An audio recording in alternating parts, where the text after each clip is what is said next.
Well.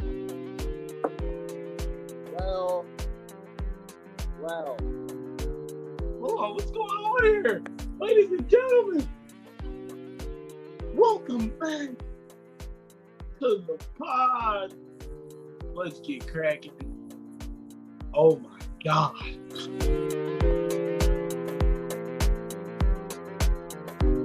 All right.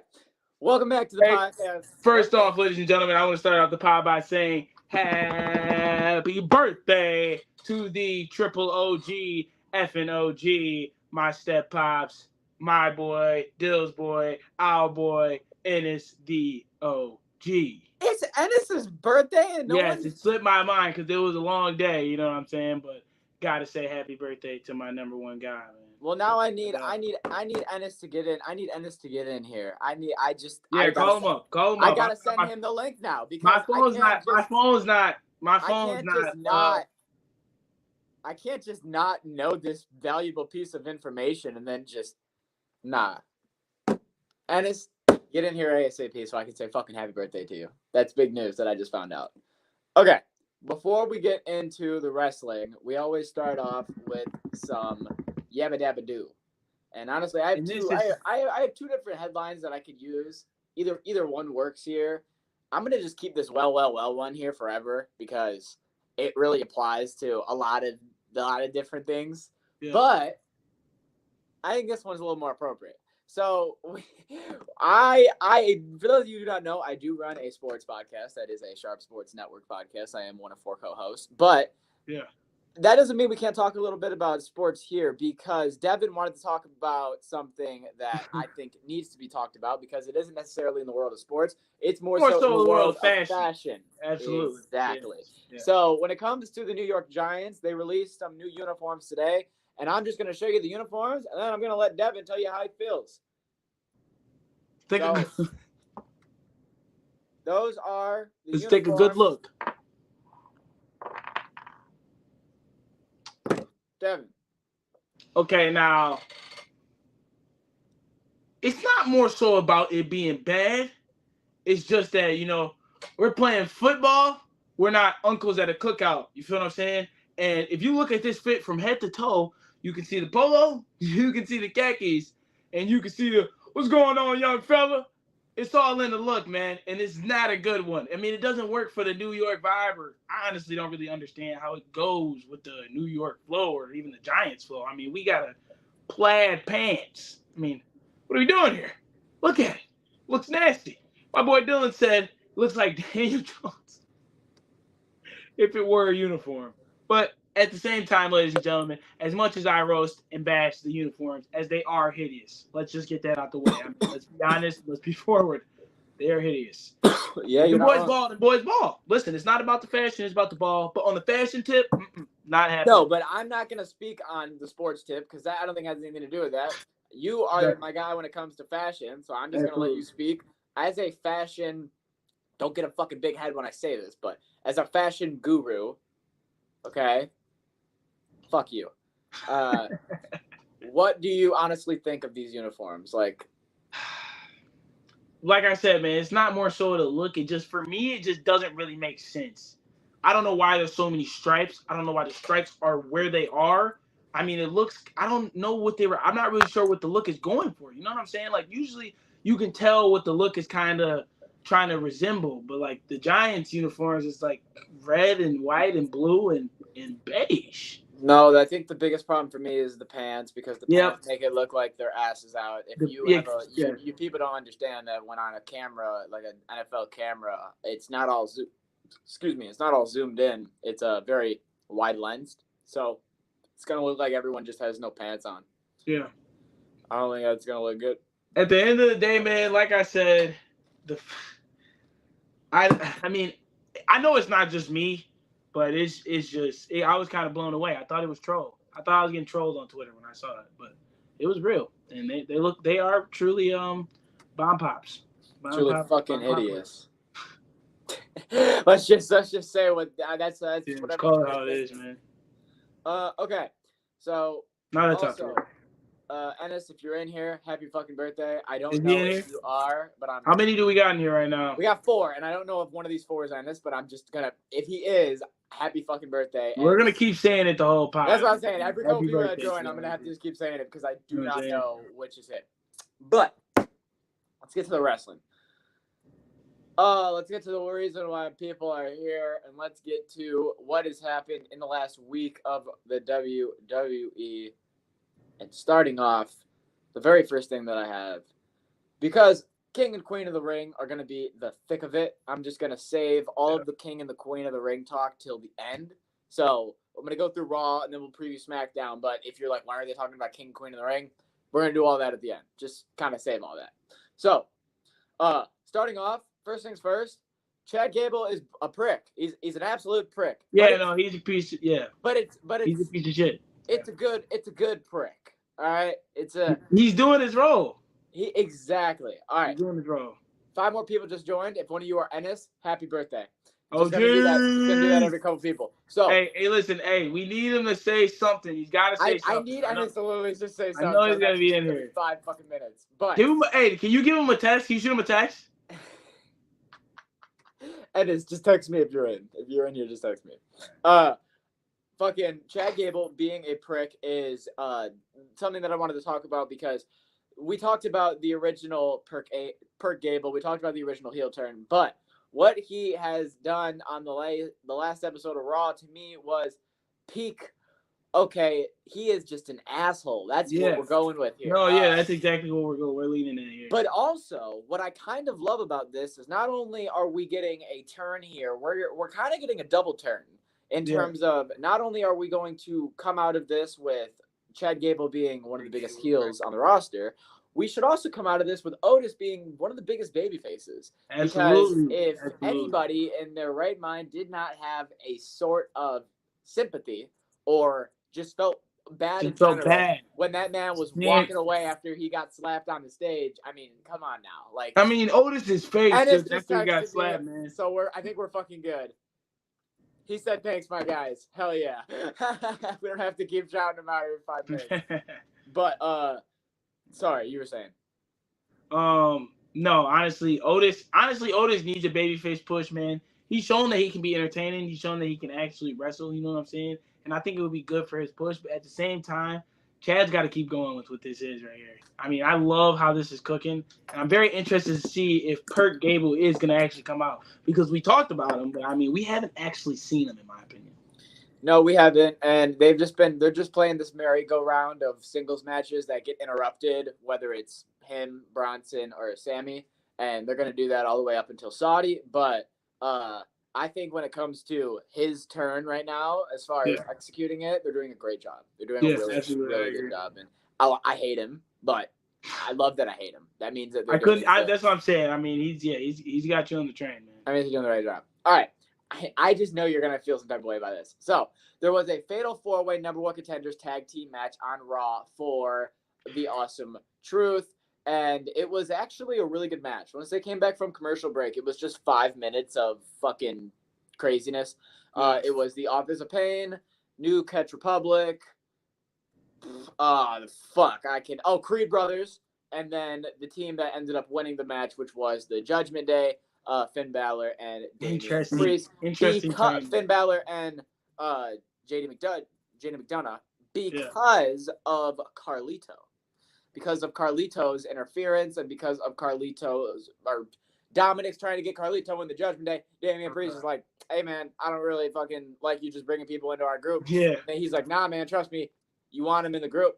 Carlito came out, helped them win the number 1 contenders match. They went backstage, and then Damian Priest was like, all right, you're cool. And then they were like, he said a thing, and they walked away. But so now we have Judgment Day as number 1 contenders. I don't know if this is at Saudi or if this is going to be on an episode of Raw. But yes, we now have the Awesome Truth and the Judgment Day for a tag team championship. I mean, it's not that they're bad, bro. It's not that they're bad at all. It's just I'm kind of interested in where they're going, because I mean, they lost it in the ladder match, so I guess you know what I'm saying. It's kind of up for grabs per se, but if you're gonna make it, Who's Awesome Truth defended against since they've been champions? They defended against DIY, and then they defended against. I want to say they defended against. Who did they fight when John Cena came back the night after Mania? Was it Judgment Day? That's what I thought. Yeah. Yeah. It okay. was. Yeah, it was. So yeah. So they defended against Judgment So what Day, are we doing? Is my question here. I don't know where we're going with the tag, because I can see where we're going with Judgment Day as a whole, but like with the tag situation, I don't understand how we can get it per se. You know what I'm saying? What do you mean by that?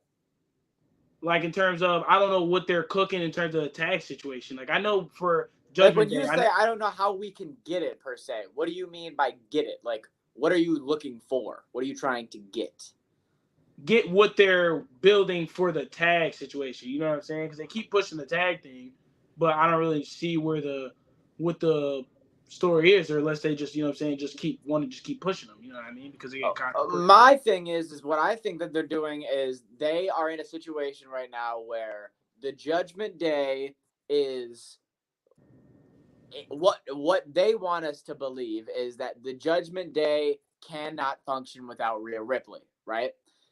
So I think what they're going to do is they're going to create the angle of they continue to earn championship matches, but they can't get the job done because Rhea's not there. And the only person who holds on to his title, maybe, because I still am not 100% sure he will hold it until Rhea comes back, would be Damian.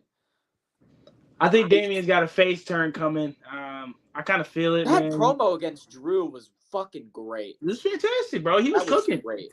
He was going crazy, bro. I actually liked how Damian Priest is coming along, and he's actually showing that he could be like, you know what I'm saying, the top guy. You know what I mean? So I'm interested to see where his reign goes. But Judgment Day as a whole, man, I'm just trying to see how the story's gonna play out. You know what I mean? Especially when Rhea comes back. When is that again? There was no timetable for her return, but knowing the fact that Wesley was supposed to be out for 12 months and came back in 5 months, I would expect that you'll probably see her earliest SummerSlam, latest Rumble. Yeah. That would be my interpretation. It's going to be a hell of a ride till then, I tell you what. Yes, sir. Okay, so I originally said before the podcast, I don't want to preview a lot of matches for the upcoming pay-per-views because that's what the next podcast is. Yeah, but there is one match that we do have to talk about because the entire internet is talking about it. So, when it comes to Cody Rhodes versus Logan Paul. For all of the gold. Yeah, it is champ versus champ. No one has specifically said that both titles are on Cody the line, said for all the gold. but Cody Rhodes has said it's for all the gold. Yeah. Logan Paul said it's for all the gold. So I'm assuming it's for all the gold, right? So I'm just gonna I'll ask the question. I'll let you answer, and then I'll answer. Are you okay with this? And I only asked this question because a lot of people were like, no, I thought we were done with double champions. I thought that was in the past. Oh, no. But there's also another group of people that are like, the high chance of the titles actually changing hands and there not being some shenanigans is like, you know what I mean? Yeah. So which camp do you fall in?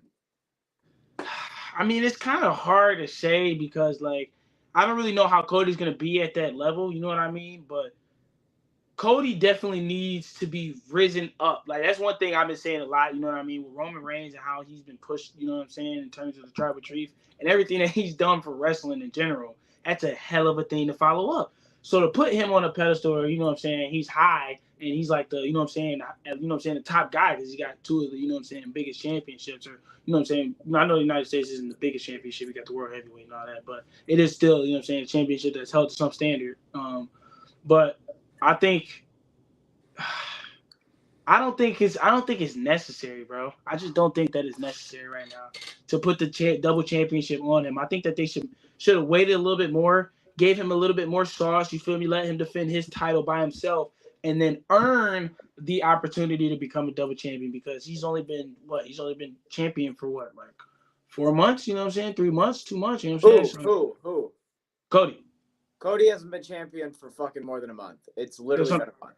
I'm about to say time seems like it's been going slow, but literally a month, nothing. You know what I'm saying? So for him He to be won on it the on double. April 7th, and our date is May 16th. So if you want me to be specific with Oh, you, yeah. he is literally 40 days in. Yeah, so he's not. I mean, in my opinion, I don't think that he's like earned the double champ, like you know what I'm saying, title Yeah, yet. but But I don't at the think same that I don't time, think that's what they're looking at it from. I don't think they're looking at it from a perspective of he's earned the double. I think they're literally looking at it like two things. Saudi Arabia, you need a big money match. We know that. And I love the fact that they're not doing what they used to do, which was let's just bring some old fucking legend like Goldberg, Triple H, Undertaker, and let him be the big money draw, John Cena, etc. Right? What they're doing is they're taking who are two of the highest profile people currently in the company that are injured? Cody Rhodes, Logan Paul. They are. And they just said, I don't care that they're both champions. One's a face, one's a heel. And you know what I love is that I get to see a fucking Cody Rhodes feud that isn't about Dusty Rhodes. That's what I get. I've been asking you that for fucking months. I finally get a Cody Rhodes feud. Well, guess what? Logan Paul, he doesn't even know who the fuck he is. yeah, Never even met him. He yeah. never had any contact with Dusty Rhodes. So when they were fucking talking, and I got Cody Rhodes over here being like, God, how many people just think, God, this guy is a dumbass? I'm like, yes, this is a Cody. I can fuck with this. I like this when he's over here just like, you're an idiot. You don't understand. Like, I am better than you. Like in the wrestling business, in the entertainment business, I can do it all better. And Logan is just so good at being the like. Okay, so but my thing is, so do you like? Okay, because me personally, bro, I love the match as well. Feel what I'm saying? Yes. But do you like the double champ title? Do you like it? I like it because there's a 0% chance there's a winner. Zero. You know, Oh, I there's see what a you're saying. 0% chance there's a winner. It will be like Bloodline beats the shit out of both of them, or like something. Like it will be some sort of shenanigans, double count out. You know what I mean? DQ. I ain't gonna lie. That kind of went over my head. We haven't seen something like that. In my opinion, there's a 0% chance that one of them is an actual double champion, which is why I'm okay. Now, am I gonna tell Tyler or another casual fan before this match, hey, don't expect there to be a champion? Fuck no. I'm gonna let them believe whatever they want to believe, and I'm gonna let them be excited because I think that the WWE, fingers crossed, can book this. I just thought of something, Devin, and I think you're gonna love it.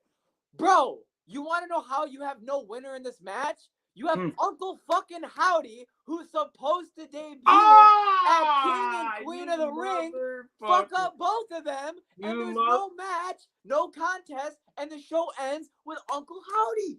That's what you do. And we're hyped, and we're not talking about the fact that we're upset that there's no champion, because we're talking about Uncle Howdy and the Wyatt Six. Boom! I gotta give it to you. I gotta give it to you. That's what you do. That's exactly what you do.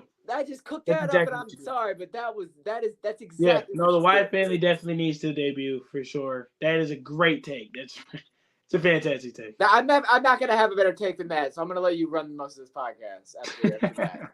God damn. Okay, I'm glad we're both on board for that. So you gotta roll off that one. Dang, man, it's good. Sorry, didn't mean to click that one. Drake versus Kendrick. I'll tell you what, there's a winner. We're not gonna get into that. When it comes definitely to the winner now. No, I just realized that everything else is just King and Queen of the Ring related. So let's get into that. Starting off with the Queen of the Ring. So when it comes to the Queen of the Ring, we had some matches take place on SmackDown. We had some matches take place on Raw. And if I can go to the... Do we have any live events or no? We did have live event matches take place as well, but those live event matches... Actually, yeah, those live event matches are important here still. Wouldn't it just be great if I could just go like this? WWE King and Queen of the Ring bracket. Of the Ring 2024 bracket. And then you can just fucking, because then I know who won everything. And then we can just make this so much easier than having to fucking play this game of playing the Raw review, SmackDown review, yada, yada, yada. Exactly. I got you. All right. So, starting off with what happened over on. Can I make this fucking bigger? Son of a bitch. It's so goddamn small. What are we looking at here? I'm looking at a bracket, but the problem is it's so fucking small you gotta squint to fucking see it. You can't zoom in more? Alright, here we go. We're good. So, starting off with the Raw side, Queen of the Ring. Sorry about that. Technical. No, it's all good. It's all good. We had Lyra Valkyria and Zoe Stark put on a banger. And I did get a chance to see some highlights of that. Lyra Valkyria came out victorious in that. So on the other side of it, I thought personally the better match of the two was Shayna Baszler and Io Sky. It was great. It was Shayna Baszler in NXT. When she went to NXT a month ago, she kind of revitalized that baddest woman thing. And now that Ronda Rousey's gone, she's called herself now the baddest woman on the roster. Yeah, and the way that she's been fighting, she's like that more MMA type of I'm gonna beat your ass style. Yeah, for sure. She was doing that in her win. Like she kind of was doing that in her win against Ronda too. You know what I'm saying? Yes, and she did that really well against Io. But she was actually, it was weird because it was like both women. I was like, oh, this is like a heel versus heel match. But then after the match was over, it felt like a babyface versus babyface match because the crowd was kind of fucking with both of them. They were like, okay, we're kind of cool with whoever wins here. But it sets up the Io versus Lyra match that I think we all were kind of expecting. Yeah. And then you still get and I believe your prediction as well, where Io comes out on the Raw side. 100%. Yeah. Io's in her bag, man. She's been showing obviously that she can perform on a high level. You know what I'm saying? So I think she's definitely a good one to push for the Raw side. It makes sense. And then over on the SmackDown side, we have Jade Cargill taking on Nia Jax after Jade Cargill had a great match against Piper Niven. I thought that this was really good because you get Jade Cargill, who was really just building up how she's a fucking freak of nature, super strong, and then you put her in there, and I assume she'll beat Piper Niven, and then you know Nia Jax. There's actually some questions here because a lot of people online are saying the same thing, and honestly, I think this as well. This is not just an online thing. This is really me as well. Okay. If they're not going to give us Gunther versus Ilya on an episode of Raw, what the hell makes us believe they're going to give us Jade versus Bianca on SmackDown? Just because. Why? It makes no sense, really, if you think about it, unless they're feuding. So, in my opinion, I think... There's no way they feud this early. I think Jade loses to Nia Jax. I think that I don't know if it's a situation of shenanigans. I don't know if it's a situation of what it is, like some BS or Nia breaks her eye, and then you know what I mean. But I'm gonna take Nia to actually beat Jade, and then that will set up Bianca and Nia, and then Bianca beats Nia, and then I'm gonna take Bianca and Io in the finals. And then I think they've already put on a banger at Backlash last year. They can go put on another banger again in Saudi Arabia. Yeah, they definitely can. That's my Bianca versus Io would be nice, but honestly, I would love to see Nia Jax in that light, bro. Like honestly, I feel like since coming back in the mix, you know what I mean? I'm okay with that as well. Bro. She has been rolling. Nia Jax has been rolling, bro. She's been going crazy. If you do Nia versus Io, well, you're just talking about the heel thing, or what? I'm just talking about you got heel versus heel. Yeah, that's what I mean, at the same time, you could do it sometimes. You know what I mean? If you do it, biggest heel on Raw right now, that would be Damage Control, right? Yeah. Biggest heel on SmackDown for the woman would be Tiffany Stratton and Nia Jax, right? Yeah. So you would be taking the two biggest heels on each show and putting them against each other, right? I mean, that kind of shows who the real big. I know, but I'm saying the crowd who already doesn't care about women, they're not going to make a fucking peep. Yeah, true. The only way you can get them to care about women is if you have somebody like a Jade Cargill, a Bianca Belair, or somebody that they'll cheer for. Because I'm sorry, but we saw when Kairi Sane returned, it's going to be the same as how they react to Io Sky. And then if you want to pop the crowd, I'm sorry, Nia Jax isn't somebody that necessarily gets the people going a lot of the time. I can agree with that. And that's not a bash on Nia. That's just her fight style. That's it. No, yeah, she's just not at that level right now. She hasn't had the opportunity. She's not a fucking high flagger. She's not super quick. So I just feel like that just wouldn't be a good combination. I just think it would go bad. But you could do Bianca or Jade against Io, and I think we can both agree that's a 5-star match. Yeah, for sure. That's going to be a good match, indeed. Okay, but then over on the other side, and this is something that for some reason nobody's fucking talking about, but I looked at it when the tournament started. Everybody was talking about, oh my God, we could get Jade Cargill versus Bianca Belair. Oh my God, do you guys not understand the dream match that is? And I was over here like, that's not the fucking dream match. The fucking dream match is going to happen on SmackDown tomorrow night because we are getting for free Tiffany Stratton versus Bianca Belair. I mean, am I crazy for not thinking this is that's pay-per-view level right there. Absolutely. This is a pay-per-view match. That's next level. And nobody's talking about this, and I'm over here like, wait, we gonna get this for free? Because there's no way. But at the same time, Tiffany's not at the point that's going for a lot of other people that is going to be that crazy. It's just going to be a good match. Right. I guess if you're newer to Tiffany Stratton and you're not familiar with her NXT work, but for someone like me that I can say I know Tiffany Stratton has put on 5-star matches with Lyra Valkyria. Oh, there's no question about it. The match is going to be good. It's going to be a fire match. I was going to say, with all of these future fucking Hall of Fame women, someone like Bianca Belair, there's no way this isn't going to be an absolute classic. So my thing is, I guess I'll riddle you this.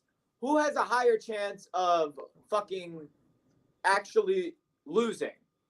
Would it be Bianca to Tiffany because of shenanigans or Jade to Nia because of shenanigans? Because neither of them are going to lose clean. We know that. Yeah.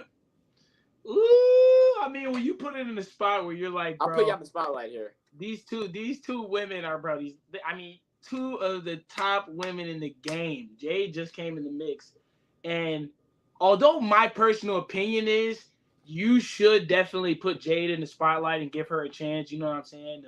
Stand up, because I wouldn't say that Jade's definitely face right now. You know what I'm saying? Everybody messes with Jade. You know what I'm saying? So if you put her up against Io, I think that will, you know what I'm saying, set up an amazing match and be a great push for Jade, and not only Jade, but Io, bro. Like, to go up against a big, you know what I'm saying, strong, you know what I'm saying, heavyweight like that on the women's side is huge for Io, rather it is, you know what I'm saying, for Jade. But Bianca going up against Io, although it'll be a great match, bro, I mean, we've already seen that Bianca's, you know what I'm saying, the queen. She is the EST, and she's proved that countless times. So we already know that, you know what I mean? But Jade, although she's the tag team champ, or, you know what I'm saying, champ right now, or one of, you know what I'm saying, one half of the tag team champions, still got to see exactly what she can do in all terms of this, man, because she's still fresh. Everybody can't deny that, you know what I mean? So that was a very complicated way of saying what? Like, to answer that question in a black and white answer. Jade. Okay. Yeah, I said that. I would prefer Jade. I was with you in the beginning, and then I was there, and then I was like, wait. No, I was just saying I prefer. I was saying I prefer Jade, but I was explaining why. I could understand why, you know what I'm saying, you could go Bianca, but I was like, he just made an argument for both sides. Okay. But yeah. No. At the end I was just like, you know what I'm saying, Bianca, I just don't think that she needs to like go up there like that. You know what I mean? I think Jay has more so to prove. I get that. I guess the only reason why they would do Bianca again is if they're still controlling this narrative of she cannot let this damage control shit go and she won't stop talking about it. And then you do. Sure. I can see that. And then you do her and Io, and then it's like she fucking loses to Io, and then it's like she's bitching to Jade, and Jade's like, can you just fucking shut up about damage control? Like, we're the tag team champions. Who fucking cares? Like, let it go. Yeah, it's definitely time to move on. I don't know if they're gonna go on that. I don't know if they're gonna go that route. So either way, the SmackDown side of the ring, the King of the Ring, I can definitely say is a lot more. Look, last week I was like, why are the tag team champions in this? But I think it's for exactly what is happening right now. One, it's getting eyes on matches, and two, it's getting us to speculate all that we're speculating. Yeah, which would not be speculating if they would have just thrown like Candice LeRae and Chelsea Green in, and then we know that we'd just be looking at Tiffany Stratton and Nia Jax. You know what I mean? Yeah, for sure. So I like that. Let's move over to the men when it comes to the King of the Ring. So I'm already on SmackDown, so I guess we're just going to switch it up and just we'll start this on SmackDown while Devin takes a quick 1 second. Randy Orton versus Carmelo Hayes is taking place tomorrow night on SmackDown, and I think that we can all agree that Randy Orton is going to win this match. But in my head, they don't But the real question, or I guess the real match that has people speculating of what's going to happen, is LA Knight versus Tama Tonga. So, Tama Tonga, for those of you who didn't peep, he had a pretty fucking dope entrance. I was happy that they didn't give him some generic bullshit entrance. They gave him a pretty dope entrance. And then they gave him a pretty stupid finisher. So, we got to work on that. It's all right. I mean, it's R-Truth's finisher. Yeah, it's not good. Yeah, no, I was like, what the hell is that? But I was a little upset by that, but it is what it is. So, they're running out of moves, man. I don't know why they don't. There's so many more to use, though. I don't know why. Okay, here's the problem. He used like an RKO in New Japan, and it was called the gun stun. And I always called it stun gun. Every time he hit it, I'd go stun gun, but I knew it was called gun stun. That's what it was pretty much a diamond cutter, like an RKO, like that type of move, right? Yeah. And I think the reason why he can't do that is because he's feuding with Randy, and everyone would just assume he's just hitting Randy with an RKO, right? Yeah. So they have to give him a new finisher, and it's a work in progress, right? What do they say? Did they call it anything? No, because I think it's still a work in progress. I think. Yeah, I don't think. I hope that isn't what they're ultimately going with. But back to the question at hand: LA Knight, one of the biggest faces on the fucking brand, and one of the biggest people potentially to win it, and you could get LA Knight versus Randy Orton. Holy shit, you want to see that? RK, yeah, MWF. But if you go to the other route, which is what I originally said we're gonna get, is Tama Tonga, Randy Orton, because they're still beefing. Yeah, there's that too. So I'll start with this one because I just let you take the Bianca Jade. 100%. Yeah. I think that there's a higher likelihood of Tama Tonga versus Randy Orton because, and we'll get to it in a minute, but when it comes to the Raw side, I know you're going to have your argument for Jay, and I will give you that. There is an argument, but I think there's a high chance of you have Gunther over on that side, and that's your heel, right? Mm-hmm. So I think you are set up to do Bloodline. I'll give mine, and then I'll let you go, okay? Yeah. Bloodline fucks over LA Knight. Tama wins. Tama versus Randy. Randy wins. Randy, Gunther. That's your final, and that's your big money match in Saudi Arabia. You know what I mean? Yeah. I mean, it's easier. I think it's an easier way to go that route. I mean, I think that's just more point blank. Definitely gonna get everybody. I saw people online talking about some King Tama. I mean, he could pull it off. I could see Tama. Okay, let me say this. I'm sorry, I have to cut you off real quick. How do you feel if it's Tama versus Jay in the finals? How do you feel about it? Because they could cook that. They could easily say, "Hey, do you remember when Jay watched you guys beat the fuck out of his brother? That's ballsy. Walked by him at what was it, Backlash, when they walked by backstage? Yeah. And Jay looked at all of them and they walked by. Yeah. And you can cook Tama versus Jay. They could do that. 100% could cook Tama versus Jay, and I think that honestly would be the best. I think that would be the best option to go. But at the same time, I don't know if those two could get the pop that needs to be there. You know what I mean? If Jimmy versus Jay was what it was, exactly. That's exactly what I said. Because after they did that, I'm like, it's gonna be a super kick fest. But we talked about Jay. I'm nervous with Bloodline versus Bloodline. We don't know. Honestly, I think. But at the same time, Roman versus Jay all that time ago was a pretty good match. So it was okay. It was better because we were there. But if you look back, I'm gonna be honest with you. I don't know if I've ever admitted this to you.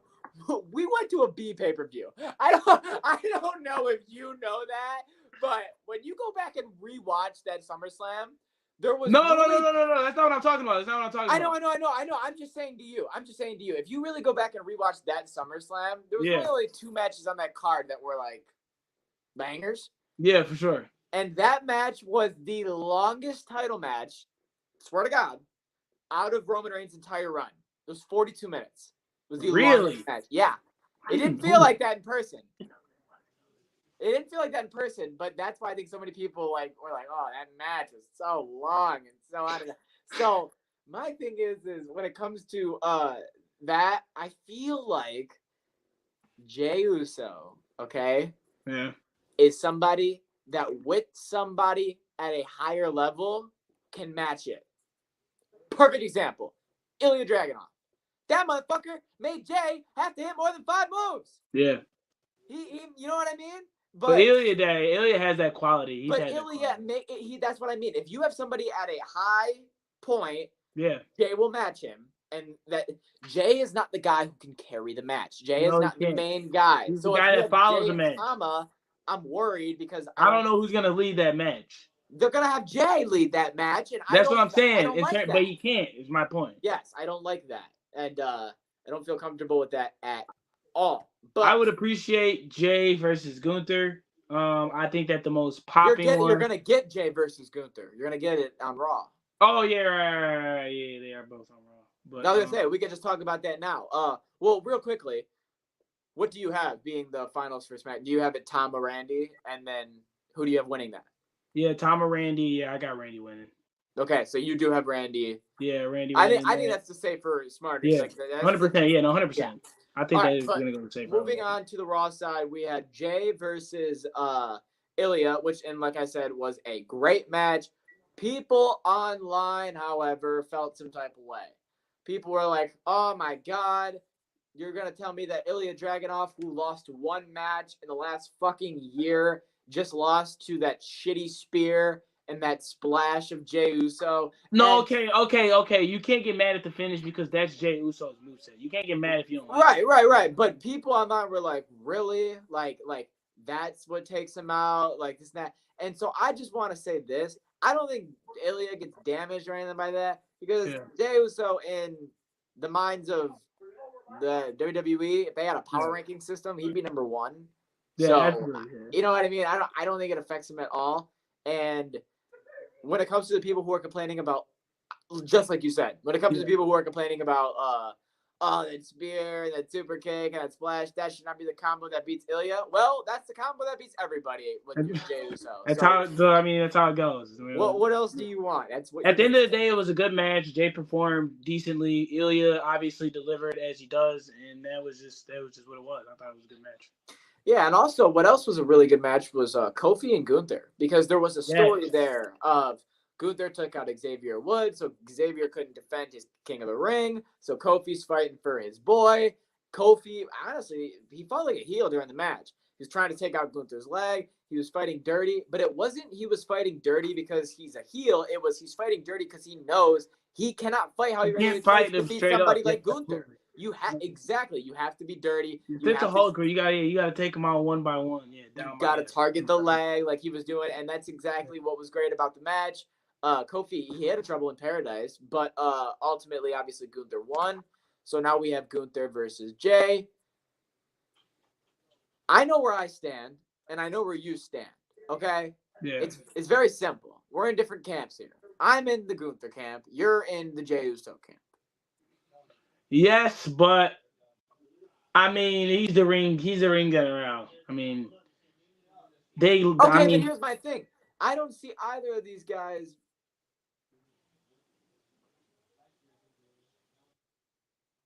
Sorry, I just got somebody trying to offer me some shit. What?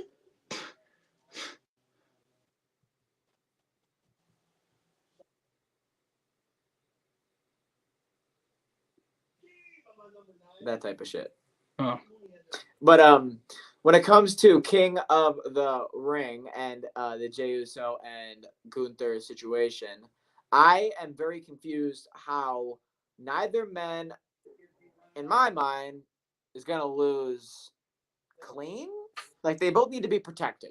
Yeah. Okay? Jey Uso is not just going to lose because Gunther hit him with 3 power bombs. It's not. I'm sorry. That's not what they're going to do. Yeah. So, how do you perceive this cooking? How do you perceive them doing this? Like, how do they get out of this with both of them looking? I don't think you can. No, you can. You can. I mean, you Shenanigans. can't. I don't know Shenanigans is the answer. I'm saying, what would be the shenanigans?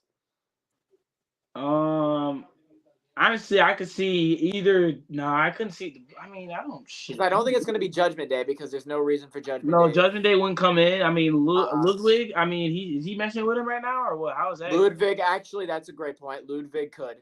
Ludwig definitely could. You know what I'm saying? Ludwig could, or if you're starting a new feud with Jay, like who is he feuding with? And at that point, you got to look at, okay, on Monday Night Raw, who is a top heel that isn't in a feud? Okay. Yeah. Drew McIntyre, he's out of the picture because he's feuding with Punk. Right. Gunther is out of the picture because you'd presumably have him be the King of the Ring, you know, that storyline. Yeah. So I need you to help me. Who is a top heel on Raw? Because Chad Gable, IC title. Bronson Reed, same shit. Yeah. I'm genuinely asking you, who is a top heel that Jey Uso could feud with or could cost him this match? I mean, the Judgment Day don't. I mean, I could see them kind of going at Jay, even though it's not the most obvious or like, you know what I'm saying, apparent thing why they'd be going after him. They do have a bit of history, you know what I'm saying. But I would love to see. Oh no, they're out of the picture because of the tag. Honestly, damn, We're not in the feud, man. I mean, who are we pushing? I mean, I got one. Dijak. There's no way. I don't see that. I'm sorry, but if you have Dijak come in, because I'm so worried they're going to keep him in the mid card forever on Raw, and I really don't want them to. So I want them to just throw his ass right into a high profile feud. I mean, that would be nice, but I don't see how they could cook that. I'm not really sure. You can just cook. I mean, Dijak right now, he's the best guy on fucking social media behind Drew McIntyre. He just ratios everybody. But if you could just get somebody, because I'm looking at the Raw roster right now, and there is nobody else on a top heel.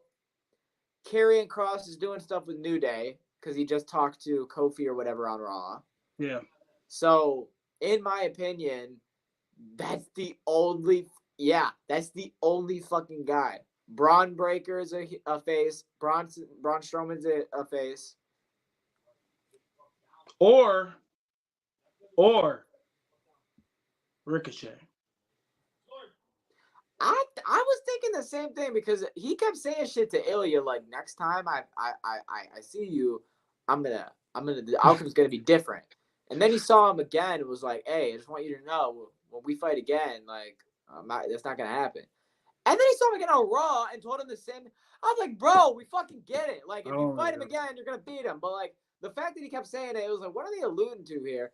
And I don't know. Maybe he loses the Speed Championship and he loses his marbles. I don't really know. Yeah, I'm not really sure. That sent him on the downfall. Oh, I lost my Speed title and I hate everybody now. That would be. Hey, we're gonna have to wrap up soon. I was gonna say I was literally over here about to wrap it up. So okay, perfect. That's the last thing that we had over here. Look at that. That timing was actually fucking perfect. That was the last thing that we had for the pod. So look at that. Yes, thank you guys for tuning in. We had a shorter pod today, but next week we'll be back on that bullshit because we have the King and the Queen of the Ring preview because that will be taking place a week from Saturday. So make sure you guys check it out. This pod right here is just kind of us putting the stick to the flame. You know what I'm saying? Mixing around the fire a little bit, and then everything's gonna start cooking up next pod. So that's really what this one was. The main thing is that we're staying consistent. You still got another pod this week. Absolutely. So be proud of that. Fucking see if I can put on this fucking music as we outro out of here. Just this. Just nice music right here. All right. Thank you guys for watching the podcast. If you want to check us out over on the social medias, that is DEV space N space DILLY on all platforms. That is Dev and Dilly on YouTube. That is Dev and Dilly on X. And I believe on Twitch, we are just DUMSKI6 because for some reason I cannot change that name for 30 days. So that's where you can find us at on all of the platforms. Make sure you like, make sure you follow, make sure you subscribe. And also, 2 more things before you roll on out. I need you to download the Sharp Sports app over on the App Store. Use promo code TYCO01. That will help you a great deal. And then also go over to Apple Music. Check out Lezu, Lezu. Spotify, anything you use, ladies and gentlemen. You know what the heck is going on. All platforms next week. The Zoo Step, I believe, will be dropping. So stay tuned for that. Big things coming for the boy. Anything else you want to add before we roll on out? No, I'm just excited for next week, and we're going to see you guys then. Appreciate you popping out. Sir, thank you guys for watching. Be good people. Do something nice for somebody, and then do something nice for